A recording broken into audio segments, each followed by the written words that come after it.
Donc on lisait les rouleaux. Rappelez-vous Jésus qui était dans le temple et qui a sorti le rouleau d'Ésaïe. L'Esprit du Seigneur est sur moi, et tout le monde en scandale, mais cette parole s'est accomplie. Parce que Jésus est venu l'accomplir. N'oublions pas aussi que dans tout le bassin méditerranéen, les synagogues étaient là, ils ont dit, mais mais Moïse et les prophètes sont lus à chaque sabbat. Les gens étaient au courant, même les païens étaient au courant. Voilà pourquoi il y avait les prosélytes grecs. Il y avait un impact de la société juive sur le monde à ce moment-là. Parce qu'en fait, Dieu avait choisi une nation pour être des témoins dans le monde. C'est ça. Et c'était dans une quelque sorte réalisé par le fait qu'on lisait Moïse et les prophètes à chaque sabbat.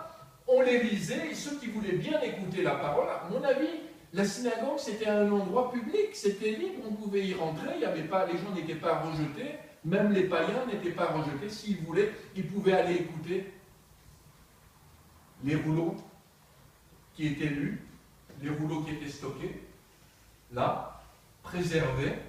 D'ailleurs, même encore maintenant, on retrouve encore, quand un rouleau était usé, qu'est-ce qu'on faisait? On le mettait quelque part dans un double mur, c'était préservé, on ne jetait pas. Même un rouleau qui était endommagé, etc., on ne jetait pas. Ici, on a tout un stock, frères et sœurs, de Bibles endommagées qui se trouvent dans un grand carton. Je crois que Josué doit savoir où ça se trouve, parce que moi, je ne sais plus où ça se trouve. Mais je sais qu'il y a un stock de Bibles. On a dit, on les garde. On les garde. Vous avez remarqué, il y a toujours l'Apocalypse qui est déchiré. Ou la Genèse qui est déchirée. Le commencement et la fin. Ben, on les garde. Pour les réparer, pour les remettre en état. Peut-être qu'il y a des personnes qui aimeraient bien quand même lire l'Évangile. Au moins, on récupère. Oui, on les avait récupérés en vue de les envoyer dans les missions en Afrique, etc. Bon, ça va certainement arriver, mais nous voulons simplement dire, parler de la préciosité de la parole de Dieu. Parce que la Bible nous parle de qui? Du nom qui n'a jamais été donné parmi les hommes, celui de Jésus-Christ. Que ce soit dans l'Ancien Testament ou que ce soit dans le Nouveau Testament, de toute façon, il s'agit de Jésus-Christ. Il ne s'agit de rien d'autre que de Jésus-Christ lui-même, annoncé à toutes les nations, annoncé jusque dans cette salle, annoncé jusque dans toute église locale, annoncé parmi tous ceux qui veulent entendre parler de ce que Dieu a fait.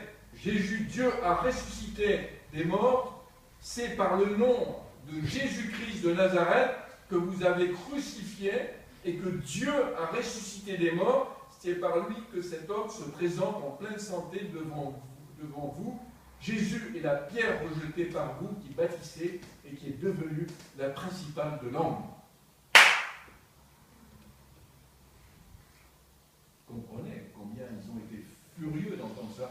Au lieu de se repentir, de reconnaître qu'ils avaient été ceux qui avaient crucifié Jésus-Christ, mais qu'en fin de compte, ils avaient été aussi les acteurs de l'accomplissement des prophéties, parce que s'ils avaient reconnu qu'ils avaient été les acteurs de l'accomplissement des prophéties, ils allaient avoir un repentir et aller se mettre aussi à rechercher le Saint-Esprit comme tous les autres ont recherché à Jérusalem.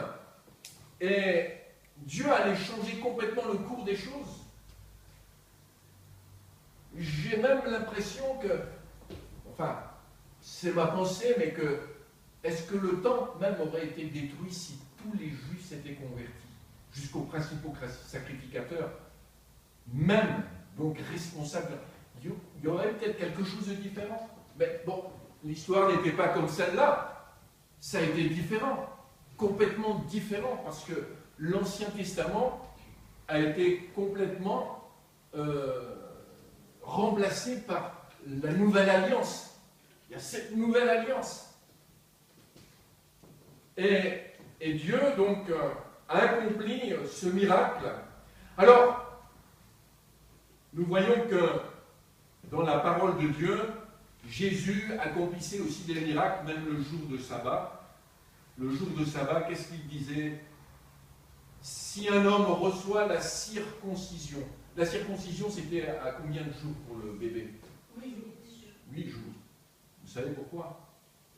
Il y a quelqu'un qui doit savoir certainement pourquoi. Parce que le sang croit. Oui, effectivement, il y avait une petite vidéo que je n'ai pas encore passée concernant tout ce qui a trait donc, à la médecine dans l'Ancien Testament. Et effectivement, quand on regarde la cicatrisation se produit avec un pic maximum, au 8e jour. Ouais. On voit qu'il y a eu un taux de, je crois qu'il y a la vitamine K qui est nécessaire pour la cicatrisation. Et alors, le taux augmente et il y a un pic à ce moment-là, au 8e. Et comment Moïse pouvait le savoir si ce n'est Dieu qui lui a montré que c'était au 8e jour? Vous voyez, il n'y a rien au hasard dans la parole de Dieu, absolument rien. Et là, Jésus dit, si un homme, Jésus avait guéri, fait beaucoup de guérisons le jour du sabbat, et ça produisait vraiment des colères terribles, au point que les autorités religieuses ont décidé même de tuer Jésus. Si un homme reçoit la circoncision le jour du sabbat de Jésus, afin que la loi de Moïse ne soit pas violée, vous voyez ce que je veux dire? Si un bébé arrive au 8e jour, exactement, un jour de sabbat, la loi dit de le circoncire. Alors qu'est-ce qu'il faut faire? Faire la circoncision du 8e jour, ou bien abandonner et rester dans le sabbat? Vous voyez un peu les circonstances, les questions qui se posaient à ce moment-là. Alors, pourquoi vous irritez-vous contre moi? Alors, ce qu'ils faisaient, ils faisaient la circoncision le 8e jour, forcément, parce que s'ils laissaient un jour passer, c'était pas bon. Alors, oui, s'ils faisaient un jour avant, c'était pas bon non plus. Donc, pourquoi vous irritez-vous? Jésus emploie le mot irriter. On voit dans ce chapitre 4 l'irritation des responsables de Jérusalem, l'irritation contre moi de ce que j'ai guéri un homme tout entier le jour du sabbat. Vous voyez le mot tout entier, alléluia, tout entier, c'est ce que Pierre et Jean, ils ont guéri tout entier un homme, il a retrouvé, sautant, louant Dieu. Amen. Gloire à Dieu. C'est bon, n'est-ce pas? Amen. Gloire au Seigneur. Et vous croyez que Jésus, il a changé, qu'il ne peut pas faire les mêmes choses aujourd'hui?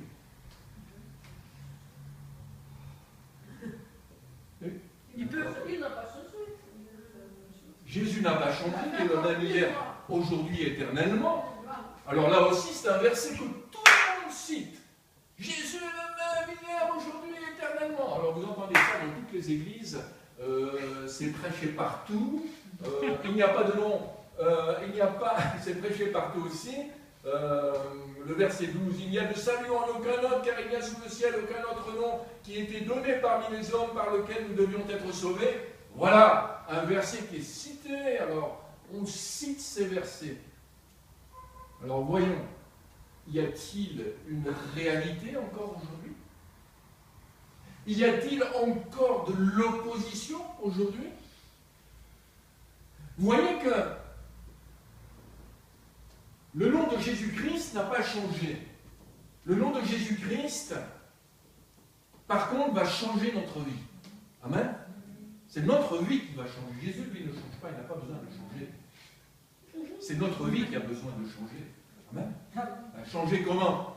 Changer quand cet homme guéri tout entier par le Seigneur, par la puissance du Saint-Esprit qui était sur Pierre et Jean.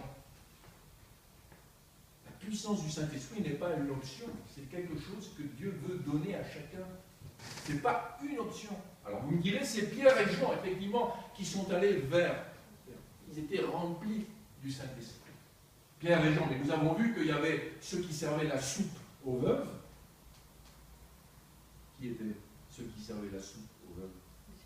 Étienne, encore, Philippe, etc. ils témoignaient d'une manière magistrale du Seigneur, parce qu'ils étaient aussi des hommes remplis du Saint-Esprit. C'est important. Donc, nous allons voir une petite vidéo que notre sœur Adeline va mettre en route. Amen. Et nous allons analyser ce qui se passe. Amen. Je vois que tous les regards sont fixés sur l'écran. C'est déjà pas vrai. Alors. Oui, c'est bien. C'est bon. Ah, il faudrait mettre le son. Je prends sur l'ordinateur. Oui. Ça pique les oreilles. Tu peux arrêter et puis le remettre.